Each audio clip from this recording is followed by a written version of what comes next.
let's start with you, Danny. And your book on Begin deals with critical time in terms of the world's changing perception of Israel. And I guess just in terms of context, after the Six-Day War in 1967, Time magazine did a cover story showing a Chassid changing into a Superman costume in a phone booth. You remember phone booths? And I think the headline was something about Super Jew.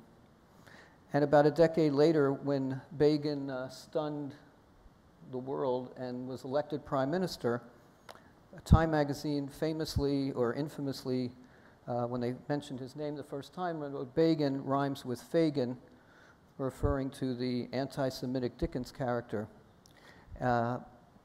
So a lot changed in that period of time. But I think you suggest in the book that it was the 1982 war in Lebanon when Israel went from sort of David to Goliath in the mainstream media. And I just wonder if you could talk a little bit about where you think those and why those dramatic changes in the media look at Israel took place. Well, I think, first of all, that it's, as Ethan has pointed out numerous times, important to make it clear that to a certain extent the media is a reflection of what the Western world thinks. So this is not as if the Western world goes unchanged and the media somehow leaps into a new direction. I think that by the 1980s, a couple of things have happened that have changed the way the world looks at Israel, from the Chassid changing in a phone booth to what happened in 1982. First of all, by 1982, the Palestinian problem is very much in the center of the world's attention. In 1967, really, it wasn't. By 1973, it was a little bit more. By 1982, Arafat, who was a master of many things, including PR, had really, in addition to everything else he'd done, inventing Palestinian terror among them, had, I think, very successfully focused the world's attention on the plight of a landless people. And even today, regardless of what one's political disposition is, Palestinians are a landless people, and therefore there is a natural instinct on the part of Westerners, especially in Europe, I think, to say that just doesn't look right. In other words, there's something instinctively wrong, and the less you know about the situation, the more it seems black and white that there's a people without a land who should have some sort of a state or some sort of autonomy. So first of all, by 1982, the Palestinians are very much in the center of the world's attention. That's number one. Number two, by 1982, the settlement project is well underway. Now, everybody thinks that the settlement project was a project of Israel's right. The truth of the matter is that the settlement project has been a project of every Israeli government basically since 1967, 8, 9, depending on when you started. But the settlement project certainly got very well off the ground under Labor governments. Now that Labor is out of power, it points to the settlement project as one of the evils of Likud. But it's very likely that if Labor were to win tomorrow, which is itself very unlikely, that the settlement project might just continue a little bit less brazenly. But so number two is that the settlement project was very much up and running, and for much of the world that was extremely problematic. And then, of course, Begin himself, we'll come to Begin in a second. The third point was that the Lebanon War was the first war which was perceived by many people as being a war that Israel chose to have, as opposed to had to have. Clearly, there was no discussion about 1947, 48, 49, because Israel was attacked. The truth is that 1956 is more complicated because Israel was goaded on by the French and the British and was really a pawn in a big international chess game. It actually did, along with its allies, get that war going, but it was over very quickly. It gave back all the land, and within a year or two, everybody kind of forgot about it. 1967, even though the Israeli Air Force struck first, I mean, most objective observers understand that if Israel had not done that, it was going to get attacked from at least two fronts, if not three. So that's not a war of aggression. And to be sure, 1973, when Israel was caught entirely off guard, Israel didn't go picking that fight. But by 1982, things have changed. In other words, first of all, Israel's not attacked by a standing army. There is a problem that the north is very vulnerable to Katyusha rockets from Lebanon. Arafat has taken part of southern Lebanon and made it a kind of a Palestinian base. And Begin, who's now prime minister, says, not one more Katyusha on Kiryat Shmona. A very similar situation, by the way, to the summer of 2014. I mean, not a hell of a lot has changed when you think about it, except it's not Katyushas from Lebanon, it's Qassams from Gaza. But at a certain point, the government has to say, not one more rocket, not one more Katyusha. Begin, who was looking for an excuse to be sure to get rid of Arafat out of southern Lebanon, uses the opportunity, and I think he would also say the very real need to defend his citizens. And Israel goes into Lebanon and, of course, breaches the promised 40-kilometer line. There's a whole debate whether Sharon lied to Begin. My own personal feeling is that he did lie to Begin, although a lot of people dispute that, and there have been actually court cases about the claim. So that's the third piece, that Israel actually does invade Lebanon. By the way, to the cheers of many Lebanese when the tanks first roll in, but then things go south relatively quickly. And then the last thing is, of course, Begin. I mean, Begin was a lightning rod. It was long before Begin rhymes with Fagin, to which, by the way, I think it was Sharon, who was then defending Begin, responded, and time rhymes with slime. But Begin had been a lightning rod from 1948. In the New York Times, this is not the fault of the New York Times, this is just a letter that was written to the New York Times, but it was written by Hannah Arendt and Albert Einstein and a few others. They called Begin of being they accused Begin of being a religious mystic. I'm not even sure what that means, but whatever it is, he wasn't that. And an ultra-nationalist, I'm not quite sure what that's the story. And then they talked about Dir Yassin, where I think the facts are not quite what they were perceived as being in 1948. Begin was a lightning rod, and I'll just say very briefly that he was a lightning rod in large measure because Ben-Gurion was the shaper of the narrative. Ben-Gurion and the Mapai Party, then the Labor Party, really had a very conscious agenda, which was to shape the history of Israel in such a way that Begin was an outsider. If you go to the Churchill Museum, the war rooms in the Churchill Museum in London, you can buy all these little knickknacks about Churchill. And they have Churchill cufflinks and Churchill magnets. So the last time I was there, I don't think I had any French cuff shirts, so I didn't buy the cufflinks, but I did have a refrigerator, so I bought a magnet. And it was a Churchill quote which said, "History will be kind to me, for I intend to write it." And the truth of the matter is he did write it, and therefore history has been relatively kind to him. History was not kind to Begin for a very long time, because Ben-Gurion wrote it. And I think that Ben-Gurion helped foment a sense about Begin that he was really an arch-terrorist, ultra-nationalist. So you have all those things.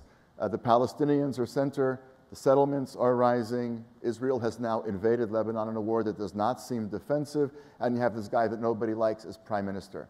I think that begins to shape the way that the world changes on Israel. And again, I think that here the media is a reflection of wider sentiment. I don't think it's the cause of the wider sentiment. Part of what we probably want to talk about tonight is to what extent the media has an obligation, when appropriate, to try to steer popular sentiment back in the direction of perhaps even facts. But I wouldn't say that the media caused the change in perception. I think Arafat changed it, Begin's actions changed it, the Palestinians changed it. The world had gotten much more complicated. Ethan, how have you seen the media perception of Israel change? You've been reporting on Israel since the 1980s. What's your take on how it works? I mean, to some extent, this Superman in a phone booth, all of that has been reflected as well. Although I think that we have pretty short memories. I mean, I think that since I've been covering it, I actually only began covering it in 1983. So at this moment, I haven't sensed an enormous change. I mean, in the 90s, we were obliged in our date lines, both at the Boston Globe and at the New York Times, to say Israeli-occupied West Bank. And that only changed after Oslo. There was certainly, we well remember what Baker said about Shamir and about Israel. So I think there's been a fairly steady drumbeat of a sense that Israel is not doing enough to get out of these territories that ended up in its hands. Doesn't seem especially enthusiastic about getting out. In fact, yes, there are sort of security questions, but why are they putting civilian settlements in there at the same time? All of that is a strong feeling generally in the world about Israel, and that is reflected heavily in our coverage of it, I would say, as well. I mean, a distinction that I see and more between American coverage, media coverage of Israel, and European coverage of Israel is that I don't think that American media coverage of Israel posed the question of its very legitimacy. I don't think there's that sort of underlying question. I mean, maybe there is, in a few left-wing publications, but fundamentally not. And in Europe, I think that's sort of the question that is unasked, but always there is maybe this whole thing was kind of a mistake. Mm-hmm. So do you think, I'm sure there's a mixture here, but it seems the settlements have been around since the late 60s. It seems like whatever administration is in Washington either sort of emphasizes that and makes it a bigger deal and the media picks up on it, or not. Carter being different than maybe, say, Bill Clinton. Do you see that sort of the drive is motivated from on high, you know, from the White House? Or I mean, the issue of settlements is really a very, very problematic one for Israel in the world's eyes, in the eyes of reporters who show up. I mean, nobody can, it's very, very difficult for someone who's not deeply sympathetic to everything that's going on in Israel to think that this is broadly a good thing. Oddly, when at the times, not so long ago, some months ago, there were moving out old newspapers, and there was a paper from like July of '67, okay? And because within minutes of the war being over, a group of people did go and set up a community, right? In which Gush Etzion today, right? And there was already an editorial, a little sort of essay in the Sunday paper saying, this is not a good thing, this is not going to go anywhere good. So I think that, you know, because the general idea is that, well, everyone sort of got with the program in 1947. The United Nations said a Jewish state, an Arab state, so where's the Arab state, right? So there's some who say there's Jordan, there's plenty of Arab states, but anyway, in this land, that was supposed to be the plan. And there's also this idea that much Israeli leadership has expressed sympathy with that idea, and yet there's a sense that it hasn't done enough to bring it about. Mm-hmm. Do you see it as an advantage or a disadvantage for a Jew to be the Jerusalem bureau chief? I'm sure it's one of the most delicate, certainly foreign assignments. And I don't know if it's an apocryphal story about David Shipler's appointment. No, I think it's a real story. Feel free to tell it. That A.M. Rosenthal, until then there hadn't been a Jewish bureau chief in Jerusalem. And I think he felt it was about time, so he called in David Shipler, who had a long beard, and gave him the assignment, but David Shipler isn't Jewish. Right. Right? So he's an Episcopalian. Well, right. Yeah, but I think his wife's Jewish. Okay. Yeah. Maybe Rosenthal knew that. No, I don't think so. Rosenthal, he thought he was Jewish, the name and everything. Right. Yeah. But, so the idea that there shouldn't be a Jewish correspondent is something that existed until then, that there was actually a ban, which feels a little ridiculous, I think, to us today. Like, that is to say that someone who's black shouldn't cover civil rights, someone who's gay shouldn't cover gay issues, whatever, right? Someone who's been a business person shouldn't cover business. I think that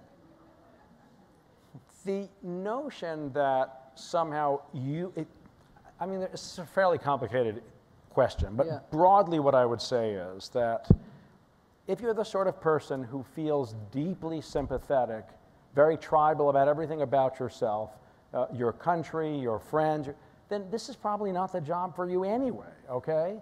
You know, you really want a fairly cold-blooded character in these jobs, someone who's not, I mean, and it's true. I mean, I'm much more interested in being an observer than in being a participant, right? There are downsides in this in my life. It's not all good, but in terms of this, I think it's a good thing. And if you have, we have passionate people in the newsroom.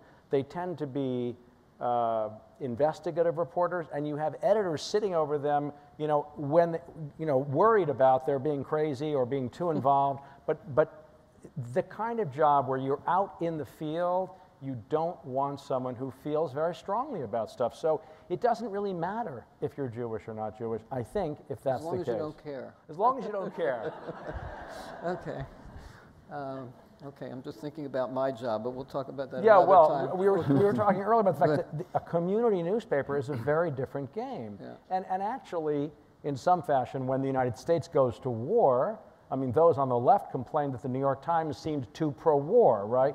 Because things do get very tense, and people, you know, do care, and whether it's really true is another issue, that whether the Times was too pro-war or not. But so there are limits to this. I mean, I think of objectivity not as something that's real, but as a goal that you strive for. And what's valuable about striving for it is understanding that it's not something you'll ever really reach, but that if you don't try, if you sort of say, if you go to work every day and say, you know, I think that Israel shouldn't exist, then you're going to end up writing stories that say that about that. Or if you go, when I was on the foreign desk, we were in war in Iraq. And I very consciously didn't pass a judgment of whether this was a good or a bad war. I came to work every day and thought about what's going on in Iraq, in the American war in Iraq. How do we report it? And however, whether it ends up feeding those who favored the war or opposed the war, I didn't care. And I tried to approach my job in Jerusalem the same way. It's hard for people to understand that and to accept it, and you know, you'll have to be the judge of whether I'm fooling myself. But that is my belief, that it is possible, but not necessarily possible for everyone. And there was, I can't remember, I think it was in the Wall Street Journal today, there was an article that said, you know, that the polarized, it's in terms of the American electorate, we just had an election, it's really the most polarized people who are the most polarized. Actually, most people are not all that polarized, but the polarized people assume that everyone else is equally fervent. Mm-hmm. And that's when most of the criticism that I get both in the anti-Israel and in the pro-Israel communities are from people who believe so strongly about what they believe, they can't believe that not everyone else feels the same way. Right, right. Danny? Yeah. Well, look, I think that this notion that leaving the Jewishness completely aside, I agree with Ethan that I don't think that's an issue. And a lot of people who complain about the New York Times coverage today are, of course, complaining about Jewish writers. I mean, Jody's a Jewish writer, Isabel's a Jewish writer. So I agree with you completely that that's not an issue. But I do think, and you know this much better than I, that the notion of dispassionate coverage is it doesn't really exist. So I'll give you 3 examples. 2 of which come from something that you said, and then 1 of which comes from the Times that I just downloaded 10 minutes ago. So the notion that in 1967, people established a settlement in Gush Etzion, that's perfectly factually correct. And yet what it leaves out, of course, is that they had lived there before 1948. It was the children of the people who were actually massacred there in 1948 who basically went back. Correct. So when someone says in 1967, you know, nationalist Jews went to Gush Etzion and established a settlement, that's actually correct. But an equally correct statement is in 1967, the children of people who'd been massacred by local Palestinians and then Jordanian soldiers whose mothers and the children had been moved out, the adult children actually, as soon as the land was retaken by Israel, went back to the place that their fathers had died and reclaimed it. Now, those are both completely true statements. Mm-hmm. And an objective observer could write either one, and I think how one frames it says a tremendous amount about what the reader is going to think about it, and I'll come back to that in a second. Another issue, by the way, which we don't talk about a lot, but is that the word settlement, and you know this better than anybody else, but the word settlement is an extremely problematic word because we end up using the same exact word for basically kind of urban sprawl outside Jerusalem, which is Gilo, or maybe even Har Choma, where we just started building some other stuff recently. And we use the same exact word for an outpost out in the middle of Judea and Samaria with 2 16-year-old kids, an extension cord, a light bulb, and a gun. And the fact that the world does not actually have a different word for those kinds of things, I think is part of what obfuscates the issue here. So, in other words, there's now a whole big to-do, as you said. Is it a good idea to be building civilian settlements in these areas? Where these areas were built, and you know as well as I do, by the way, I'm on record as saying that I think these outposts out in the middle of nowhere are a terrible idea. They're a thumb in the eye of the Palestinians. They're just a very bad idea, and I think that the governments who allow them are just being foolish. But Ramat Shlomo and Har Choma are not going back. I mean, there's just no way that anybody imagines in any deal that Ramat Shlomo and Har Choma are going back. So if one was to say last week or the week before that Israel just announced the construction of another 1,000 units in a settlement or in Israel-occupied West Bank, that's one. If one says exactly the same thing in a slightly different way, which is that Israel announced the construction of 1,000 housing units in areas that are adjacent to Jerusalem and that are unlikely to be returned in any event, even in the case of an Israeli-Palestinian settlement agreement, in other words, That's a very different way of putting it. And I'll give you just one example just from tonight. Everybody knows that today's been a horrible day in Israel. And in the article in the Times today about what happened today in Israel, of course, it goes back quite appropriately and talks about the original, I don't know what you call these attacks when somebody drives a car over pedestrians. Last week it happened. Yeah, I know that, but I'm trying to think of what kind of terror. It's not, whatever it is.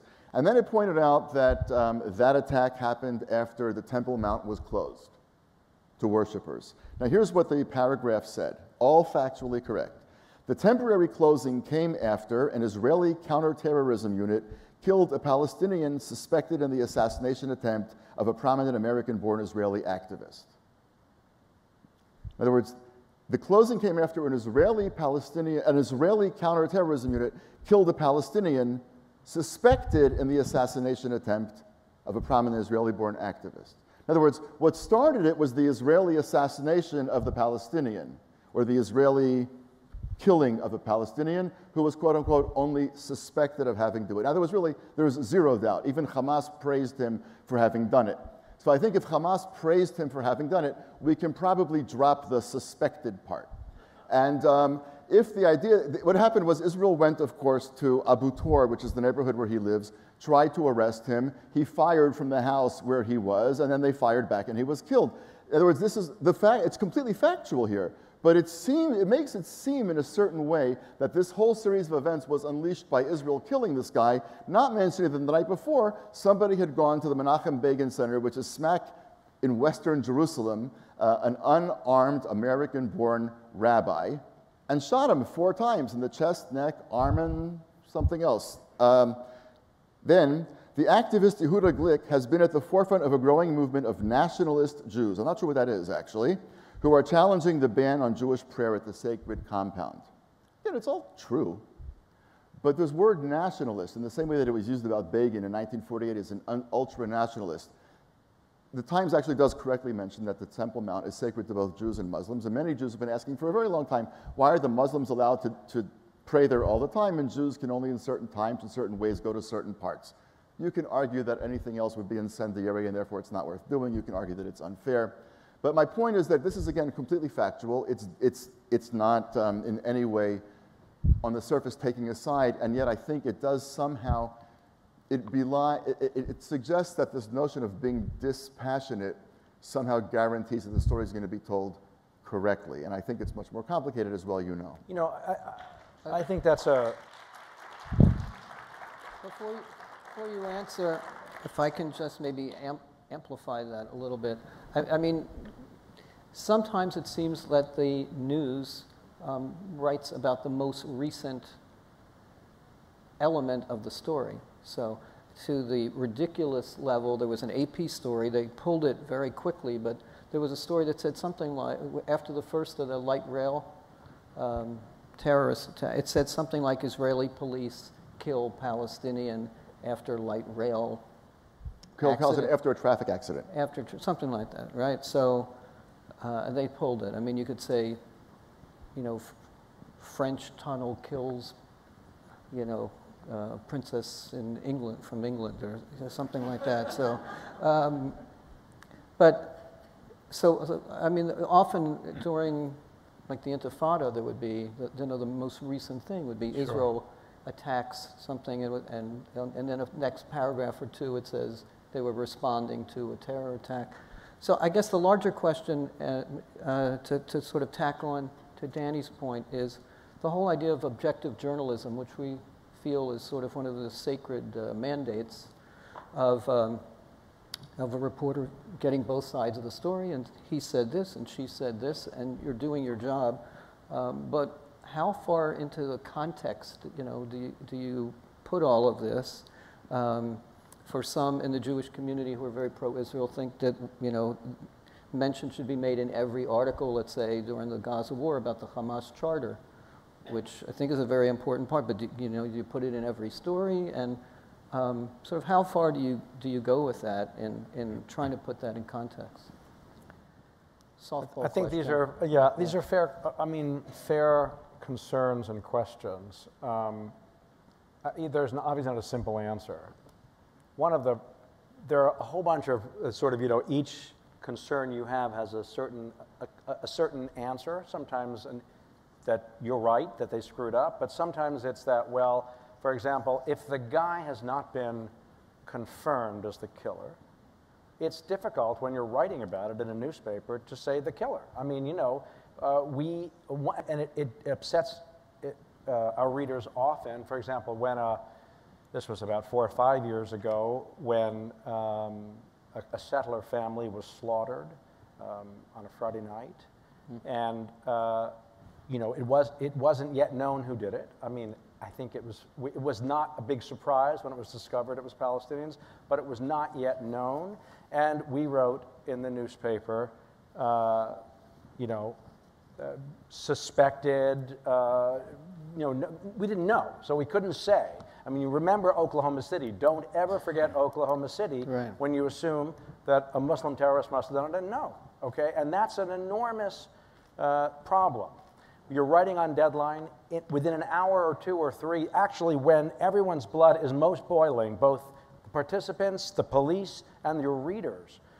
And you have to have this kind of neutral language, which in a certain way is offensive at a certain time, because if in fact it isn't some bloodless event, it's some horrible event in part of some larger nationalist struggle, and you're not paying homage to that fact, it can be very upsetting. On the other hand, there are certain rules to how we operate. No, I understand that, but let's just be honest. This, I mean, not that you're being dishonest, but the point is, the article today used the word suspected. Now, he's already been buried. There's not going to be a trial. So either he's going to always, for eternity, have been the suspected terrorist. But so what should we do? Well, you could actually put a parenthetical statement that Hamas... Yeah, but Hamas, I mean, we don't believe Hamas ever. We're going to believe them this time? Well, no, we believe Hamas about a lot. We believe Hamas about a lot of things if we look at the press. But I think you understand my point. I don't think there's any... I understand the rules of the game. I understand that, and I certainly appreciate... And there's also length issues, right? Correct, I understand that you can't have footnotes and you can't have endless number of subordinate clauses. It's an issue. It's I get it. Issue, I understand that. But by the same token, but if you want to leave suspected out, you can go back to that first sentence. The way it's constructed, it sounds like this whole thing erupted when Israel killed the guy in Abu Tor. That's actually not true. 12 hours earlier, the guy from Abu Tor had shot an unarmed rabbi outside the Begin Center. There's a very different way of constructing that paragraph, still using suspected, that would have, I think, given a very different sense of that story. One of the problems is that one of the rules is get the news in the first sentence, in the lead. It's called the lead. Right. And the news is that this guy was killed, okay? I mean, in other words, the news isn't the reason he was killed. You get to that. It was from today's story. The news is that somebody else committed a terrorist attack with a car, and this now goes back 2 weeks and gives background. That's no longer the news. It's not the lead. The lead is actually that the guy killed some more people. Isn't that what the lead says? That somebody killed? Yeah, but this is buried way in the article, and it says in that paragraph, this all started when. So I don't think this is an issue of lead, not lead. But look, these are all very... I mean, I was referring to to what you asked. It's the last thing that happened that you write about. Right. That's sort of our job in that space, in that moment. But I understand that the lack of context is deeply frustrating. It's frustrating for everybody, I'm sure. You know, and not only on the Middle East, it's frustrating on all sorts of different kinds of issues. You know, to talk about context, right? I mean, you talk about Israeli settlements. It's obviously impossible to put in a newspaper article, but you would want thoughtful readers of the Times, the Globe, Pravda, whatever, when they're thinking about this, to ask themselves, you know, Carmiel, which is smack in the middle of the Galilee, which is built on land captured in war in late 48, early 49, nobody talks about that going back.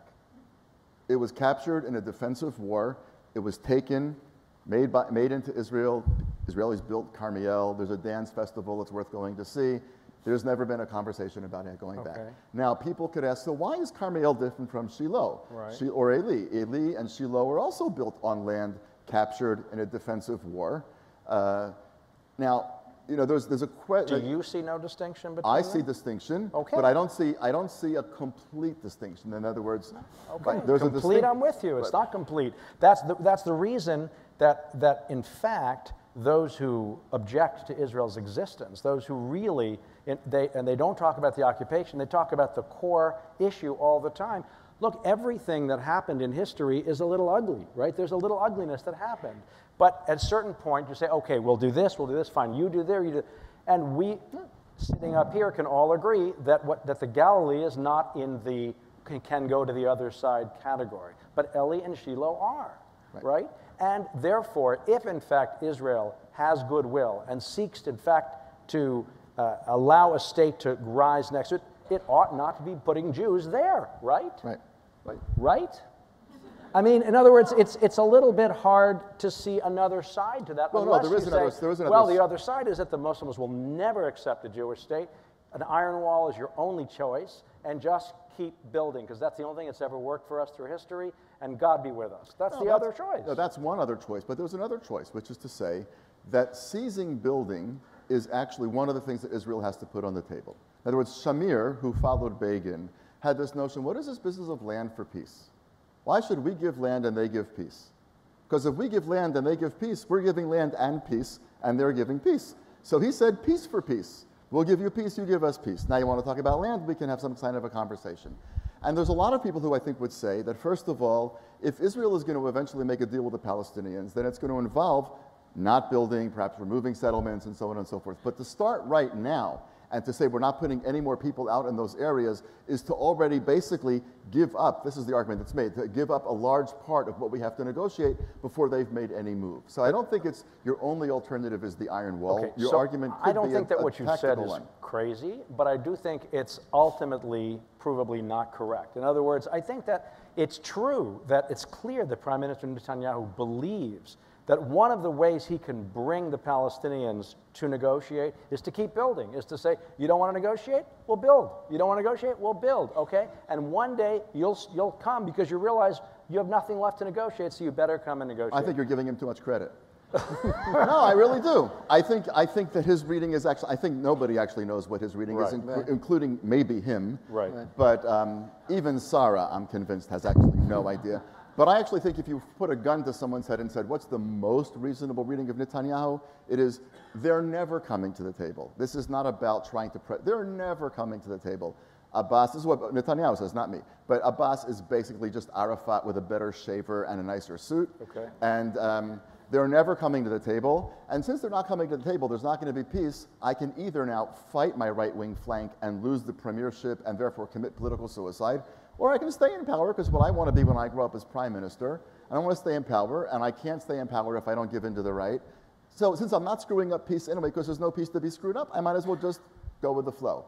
I actually think that he's doing that. You ennoble him, I think, by thinking that he's going to pull the Palestinians back to the table. He asserts what I said. Correct. You could be more, I mean, both are somewhat true, I think, okay? But what I'm saying is that it's not easy to reverse those steps.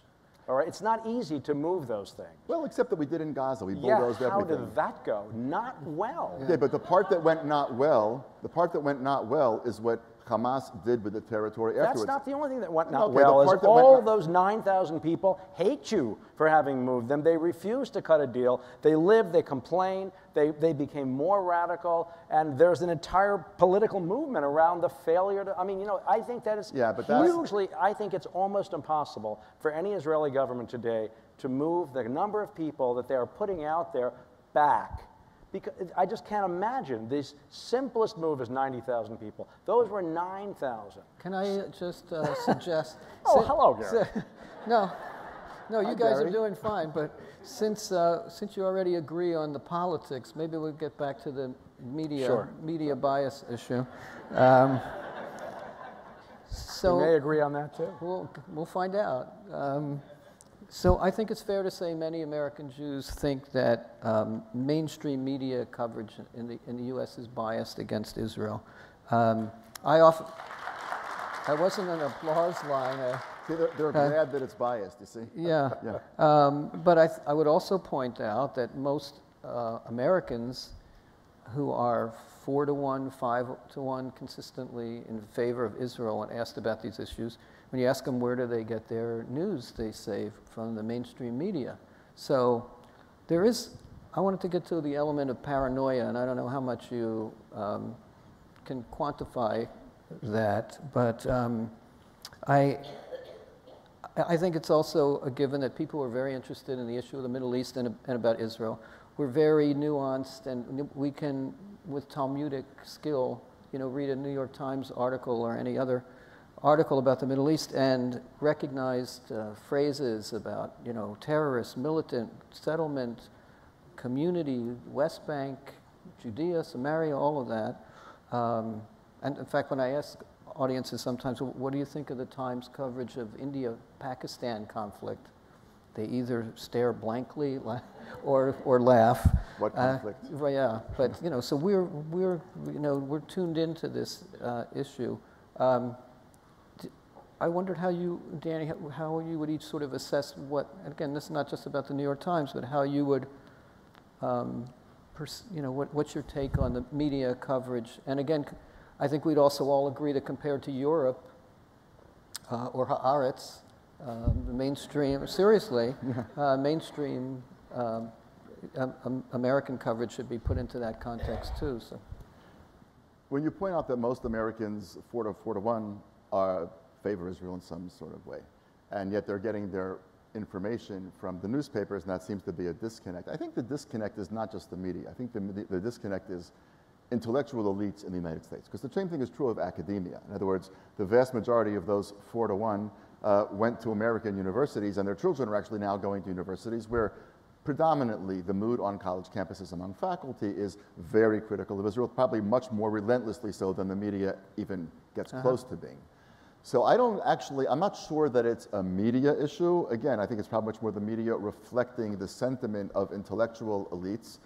And intellectual elites tend to be very liberal these days, and the focus is always on the disempowered, and there's a David and a Goliath, and we're the Goliath, obviously, and the Palestinians who are stateless are the David, and so on and so forth.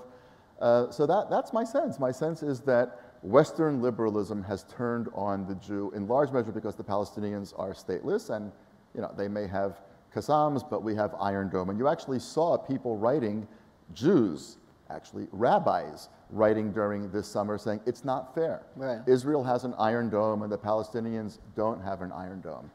And I actually sort of gobbled Tylenol at that moment because I wasn't really quite sure what these rabbis were trying to say. Do we really wish that the Palestinians could? I wasn't quite sure what that meant, but I didn't spend too much time trying to figure it out. But look, I think there's something else going on here too, and I assume that Ethan will disagree with some of this, but I don't know how much. There's, I think, especially in Europe, it's not only about Israel, it's about the Jews. Something has happened in Europe, and the world has turned on the Jews. In other words, when in Belgium it says on a storefront, something, whatever, I forget, thieves allowed, or whatever, Zionists never. That's very eerily like signs that were posted in Europe in 1938 and 39.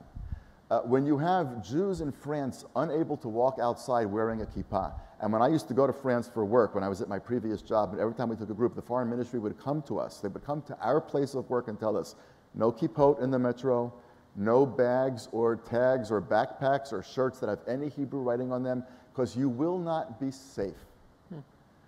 The foreign ministry comes and tells you that before you go out. There's something perverse about that. So I don't disagree with you about any of that, right? I mean, I think you're right. I think that the growth of an anti-Jewish sentiment in Europe is very alarming, and it is very reminiscent of a not-so-distant past. And but you did earlier say something about being against the Jews here. And I don't think it's quite that way. You used the Jews instead of Israel a minute ago, not referring to Europe. And I don't think it's quite there. No, I meant Europe. But no, okay, maybe you meant Europe. But I thought you were talking about the elite here. No, I think the elite here is very anti-Israel. Right. I think the anti-Jewish sentiment is primarily European. So, I mean, I think that, this is also the interesting question is it anti-Israel or is it critical of Israel? And there is a difference between, are they upset about what Israel does, or are they upset about what Israel is? And I think there's still a does predominance in this country, but the perception in Israel is it all becomes melded between the Europeans and the Arabs and the elites here. It's like, so actually it doesn't matter what we do. It doesn't matter, and nothing matters because they're going to hate us, so let's just do it. And I think that that is a growing sentiment in Israel, and I think it's very dangerous. Yeah, that seems very worrisome. Well, look, it is definitely, you're right that it's a growing sentiment in Israel. You're probably also right that it's very dangerous, but it may also be true that it's justified in the sense Meaning it's true, or you can't blame them for feeling that way. and you can't blame them for acting on it. In other words, this summer I think is a classic case, is a case in point. What happened in Gaza was very, very painful for anybody who doesn't have a heart of stone. And by the way, to its great credit, the Israeli media and every night, the nightly news, you know, the Walter Cronkite Israel version, which is nothing like Walter Cronkite, every night had a segment about what it looked like in Gaza. To its great credit. I don't know how, that's a story, by the way. That's a story that I didn't see covered anywhere in Europe or even in the States, that both channels in Israel, or even all three, Channel 1, Channel 2, and Channel 10, which are the three nightly news ones, every night showed pictures of bombed out Gaza neighborhoods and had Israelis talking about what does that feel like to us. That's a story in itself that I think says a great deal about Israel and that got zero coverage. But the rockets start raining down. Now, it's not good to be a person living in Gaza. That's clear. The rockets start raining down. Palestinians live in poverty. After the summer, we know where all the steel and cement went. The rockets are raining, raining, raining, raining, raining. At what point does a country simply have to say, we're going to do something? I don't, and then I understand what you're saying, but I feel in a certain way as a storyteller now, you are doing what you accuse us of doing as well. Do we begin the story with the rockets began to fall? Is that where the story begins? I don't think so. I don't think the conflict began with. Okay, let's listen. Well, Let's listen now. Okay. So I don't, my view is that the story doesn't begin there for a lot of reasons. First of all, if in fact Israel's policy was to help the Palestinian Authority to raise it, to give the sense that it was going to be able to be the dominant factor in Palestinian political life, I don't think it has done that very well. And when they announced their unity government and then those three boys were kidnapped, I think that, again, the Prime Minister and the government understood it as a moment when they could and should put their foot down about Gaza in the West Bank and about Hamas in the West Bank and in Gaza. And they were quite tough. And that led to the rockets. I'm not saying it's okay to shoot rockets at innocent people. Either it led to the rockets or Hamas was waiting for an excuse. Well, those we are don't two know. very. But all I'm saying is, where do we start the story? And you began it somewhere very specific. Right. I want to say something about where you start the Please. story, just as it has nothing to do with the media, but I think it's this is a story that my son told me a long time ago, which I found very profound, and I'm just going to share it for a second. He's now well into his 20s, but when he was about 15 or 16, he went to a program in upstate New York. I forget actually who ran it, but it was called Face to Face, Faith to Faith, and they brought kids from 3 different conflict areas. They brought black and white South Africans, they brought Protestant and Catholic Irish kids, and they brought Jewish and Palestinian kids living in Israel since they couldn't get kids from the West Bank, whatever. And by and large, during the course of what I think was a 2-week, very intensive encampment where they learned to listen and et cetera, and it was a really great program in a lot of ways, they basically kept the groups all intermingled. But towards the end of the program, they actually separated the kids out into their countries of origin, and they rolled out this enormous big thing of butcher paper, you know, the kind that you can just make it as long as you want, and they gave them markers. And they said, now, this is, you got Jews and Arabs, Protestants and Catholics, blacks and whites, make a timeline of your conflict. And my son came back, you know, a couple weeks later and told me that he thought it was just unbelievably interesting. They agreed about every single thing except, where did it start? You know, did it start with Isaac and Ishmael? Did it start with the Peel Commission, et cetera? So Sure. Where you start There wasn't enough butcher paper for but that. there, well, you know, whatever. I think there was almost butchering instead of butcher paper. But Ethan's making a really important point. And again, the challenge of writing for a newspaper as opposed to writing 100,000 words in an in a couple 100-page book is that you have a couple of columns and you've got to get the story out.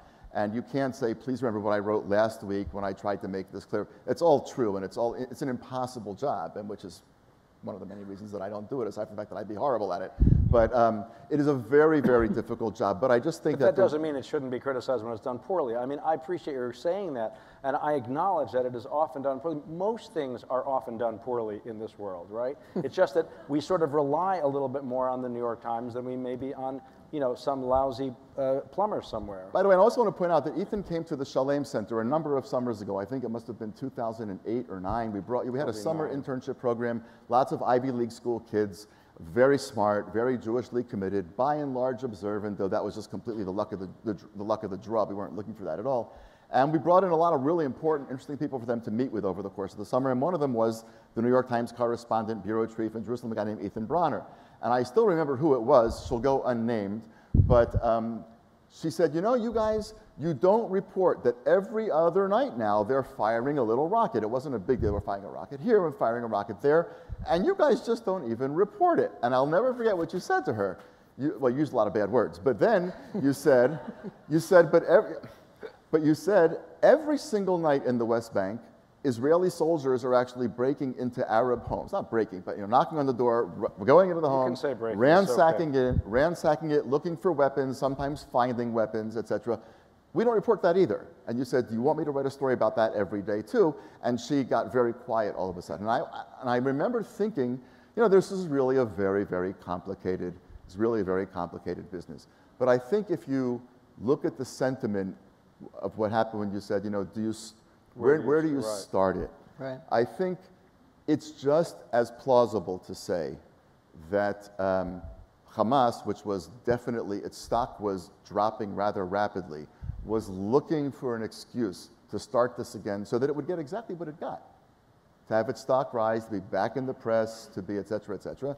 That's actually no less plausible than Hamas fired rockets because Bibi stepped on the necks of Hamas in the West Bank. And I think that it's hard to do, I understand that, but somehow the telling of the story has to at least acknowledge that there are two very different ways of seeing this. I agree with you. And I also, I mean, your description of what Hamas wanted, I know is a very strongly felt view in Israel. And I'm not even saying it's false, but I don't know where it comes from. This idea that Hamas is so cynical that all it wants is its people to die at the hands of Israelis so that the world will feel good about Hamas. I spent many years talking to Hamas leaders and being in Gaza and being in the West Bank. No one has ever spoken to me in those terms, ever, even vaguely. Now, okay, so I understand also that sort of the most, that this has a naive quality to ask the question, but I insist that it be asked. I don't know how you know that that's what they wanted. No, okay, but I don't think the idea that how could Hamas be so cynical? I didn't say you know, how could. when the head of Hamas is sitting in Qatar, telling them to fire rockets, knowing that Israel is going to then bomb the civilians who are not hiding underground. Well, I mean, there's something unbelievably cynical about the leadership of Hamas hiding underground. And by the way, only beginning to be interested in bringing the conflict to a close when Israel somehow cracks the secrecy and begins to target the heads of Hamas. I'm not here to praise Hamas, but I really do think it's important. First of all, I mean, Meshal is not the head of Hamas. Okay. The head of the Politburo. There are leaders in Gaza. Okay, they live there. Their houses were also targeted, and in fact, several were destroyed. These are people who, I mean, I don't like them either. But to argue that all they want is to see their people dead, it seems to me really not wise of you, not profound of you. It's not helpful to think of it in those terms because it makes it easy. You just dismiss them. These are people who built a social welfare organization from the ground, schools, soup kitchens, mosques. These are people who have served the Palestinian people in a certain way and have created a fellowship and a following among people. Now, the fact that there is a fanatic element to them, the fact that you and I, that they would never accept your presence, I mean, I'm with you about your concern, but it seems to me that they just dismiss them as they're a bunch of inhumane, Nazi-like, ISIS-like people. This is not smart, and I don't think it's true. That doesn't mean they're not an enemy. Before we go ahead, you've been very relatively patient, so I'm going to invite people to come up to the mics. I want to know if we build in an Arab neighborhood, which is now Israel accused of having those apartments built in an Arab neighborhood in Israel, how come the Arabs and the Palestinians live in Tel Aviv anywhere they want, and they're allowed to do it. But if we go in Israel, in an Arab neighborhood, we are not allowed. Because here's the deal. The reason Arabs can live in Tel Aviv is because they are citizens of a democratic country. And citizens of a democratic country can live anywhere they want. The reason Jews building in the West Bank. Not the West Bank, in Israel. No, in Israel, the Supreme Court actually has ruled that the integrity of Arab communities ought to be protected as part of the rights of Arabs because they're a smaller minority. The courts have ruled that Jews should not try to take over those neighborhoods, and they should be allowed a certain amount of culture and integrity. It's just what the country has done to try to protect the rights of Arab citizens. I want to say something about the tenor. Are you sure it's not the New York Times' fault? It is, but I'm trying to help you out here, man. Okay. But I just want to say, to take the other side, I actually think that the fact that Israel has a 20% Arab minority population is an incredibly wonderful thing. Because I think that a tremendous part of Jewish tradition is how one treats the stranger and how one treats those who are not in power.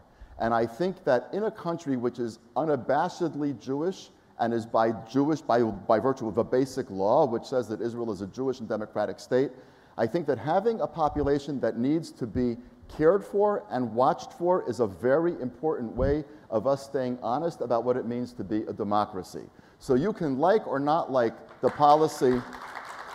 You can like or not like the policy of what the courts have said, but I think Israel's struggle to allow the country to be overtly and unabashedly and overwhelmingly Jewish, while at the same time trying to treat an Arab minority with dignity and allow them an integrity of cultural life is a great challenge. We've done it very well in certain ways. We've done it somewhat poorly in other ways, but I think it's a challenge that will actually make Israel great, not lesser.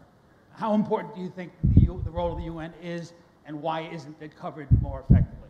I think that certainly the United Nations Relief and Works Agency in the West Bank and in Gaza does play an important role in Palestinian life. It is essentially a Palestinian labor agency, an education agency. It is not pro-Hamas, but there is a certain sympathy, and Hamas-Fatah gap is not always so great. I think that there is some influence there. I'm not sure about the factual inaccuracies that you're referring to, and we're talking about the number of people who were killed or whether they were civilians as opposed to fighters. I mean, those issues are very vexing when you're reporting on them. It's very difficult to know. I will say that generally they can't make up the number of deaths because weirdly, even in Gaza, even now, years after Israel has officially left, everyone has an ID number put out by Israel for that person. And you get a certain amount of UN rations as a result, and you don't say someone is dead and make it up, because then the rations go and the identity goes, and nobody's willing to do that. So all of those numbers have basically proven to be accurate over the years. Okay. Yes, Ethan, why do you feel that Hamas is more moral than ISIS when ISIS is guilty merely of a single war crime when Hamas is guilty of a double war crime? I mean, I don't understand what the single and double are, but I wasn't really arguing that vicious things. Sorry? Hamas does ISIS does vicious, horrible things. Okay. They're terrible people. Yeah. Hamas not only fires indiscriminately into cities, they then are holding their children while they're firing. You can say what you want about ISIS. They fight on the field of honor without bringing their children in their Jeep. Wow.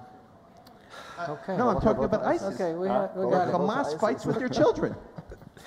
I mean, I really wasn't trying to argue that they're more or less moral than ISIS. I mean, all I was trying to say was that, and I don't fully accept what you've said. I mean, there is no question that they operate among their people, and there is no question that people die as a result.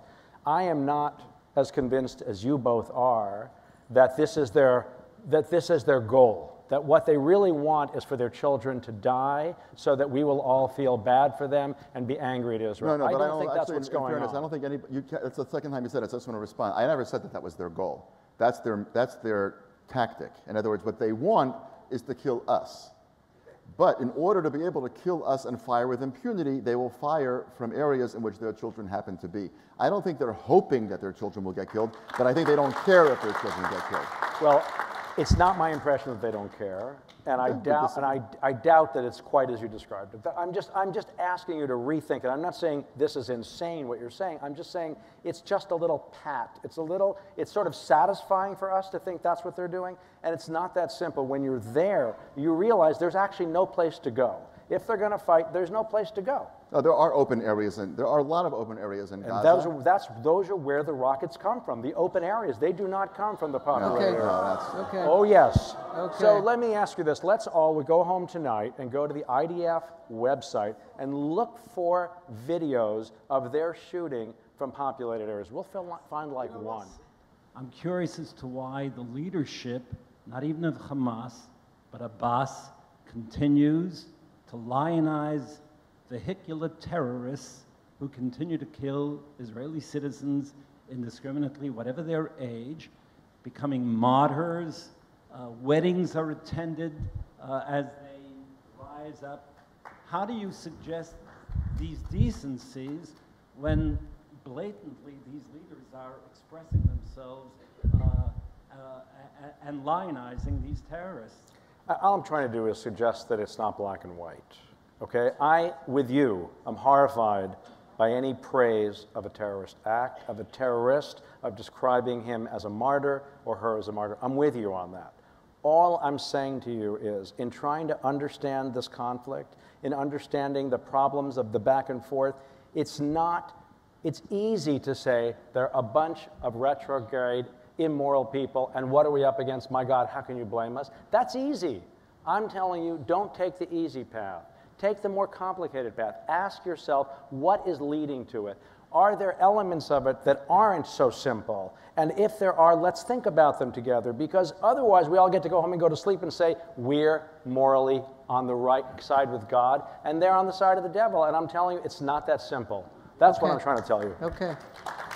I want to thank, and I think you all recognize that this was not an easy task for Danny Gordis and particularly for Ethan Bronner, and I want to thank you both immensely for your work. And thank you all.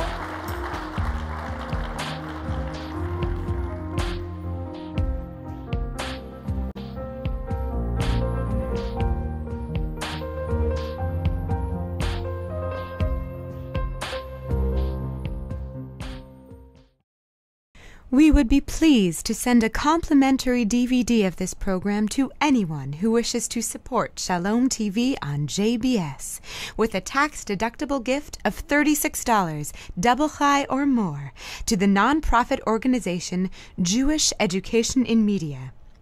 Simply visit the Shalom TV website homepage and click on the Donate button to make a donation by PayPal or your credit card.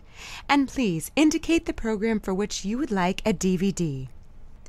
Or you can send your tax-deductible check made out to Jem, P.O. Box 180, Riverdale Station, Bronx, New York, 10471. And again, please remember to indicate which program you would like to receive with our compliments. And we thank you for your kind support.